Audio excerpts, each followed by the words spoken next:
Chad Littlefield here, and if you're watching this video, you're probably interested in taking your office, studio, desk setup, etc., from here to here.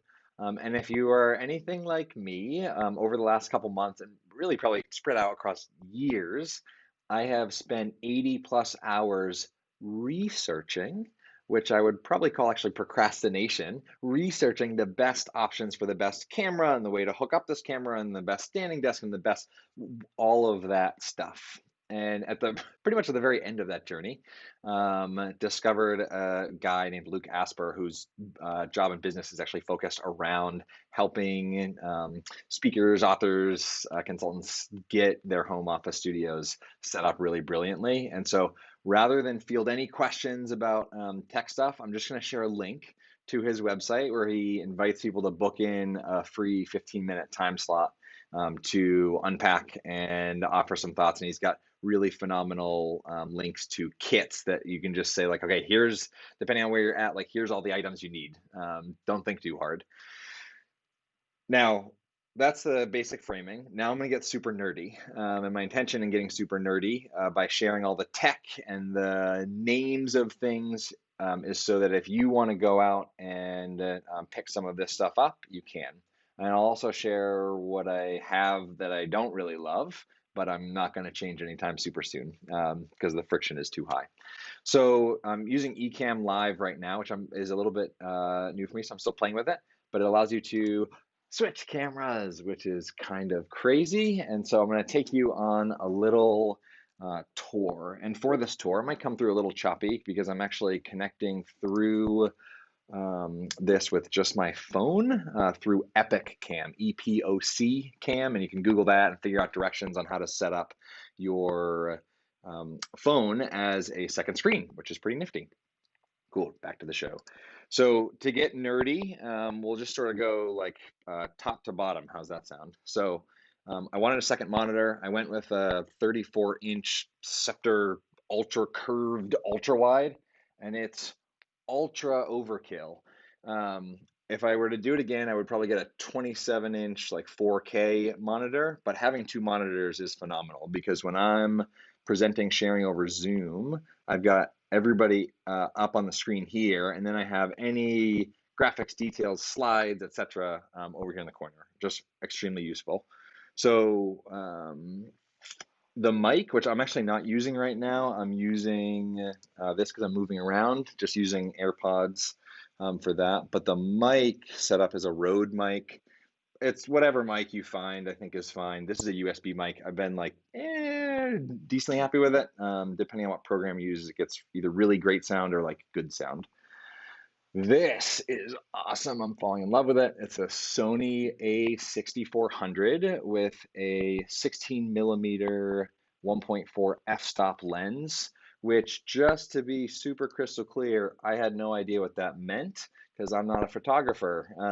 But what it means is it autofocuses really nicely, and when it does, it blurs out the background. So it puts you in focus and then blurs the background a little bit, which I'm using Ecamm to route this straight into Zoom, which is really lovely. So going around the back, oh, lights. I knew nothing about lighting, but had a videographer that we hired kind of help me out on this. And so these are Neewer, Neewer lights. And I have one that's just bouncing off the ceiling. And then I would have never thought to put a backlight, but I guess in videography, photography, you want a key light, a backlight, and then maybe a hair light. And this, my office has some natural light as well, but it's a cool but kind of awkward space. And so having these bigger lights was definitely changed the dynamic tons. iPad hooked up to USB. Okay, we're gonna get real intense here, messy. Whoa! I didn't want to see any cords, ideally. And so this hides all the cords from the back. So there's nothing under here. And for my brain, that was really useful to just have the clarity that comes with having a clean space. So camera is connected with like an 11-inch arm thing that's on the stand, so I only have to have one tripod. I didn't want to mount it to the desk because standing desk shakes a little bit, and so you don't want your camera shaking if you're recording or filming Zoom, especially if you're grabbing props, things, etc. The desk, I spent way too much time looking up what desk I wanted. Uplift Desk, super amazing, customizable. You can get exactly what you want. Easy to just go up and down. You can set, this for me is standing, this is sitting, this is stool. Um, the thing that I thought was going to be really phenomenal that I don't actually like that much are these dual range monitor arms. So they're really fluid, right? The screen weighs like 25 pounds, but it's really easy to lift it up and move it around. But it's gas powered, and so when the desk moves, they shake a little bit. So if I were to redo this, I probably would have just bought like the cheaper Amazon ones that fix to the desk and are just like a pole, and I would have given up a little bit of range of motion for stability.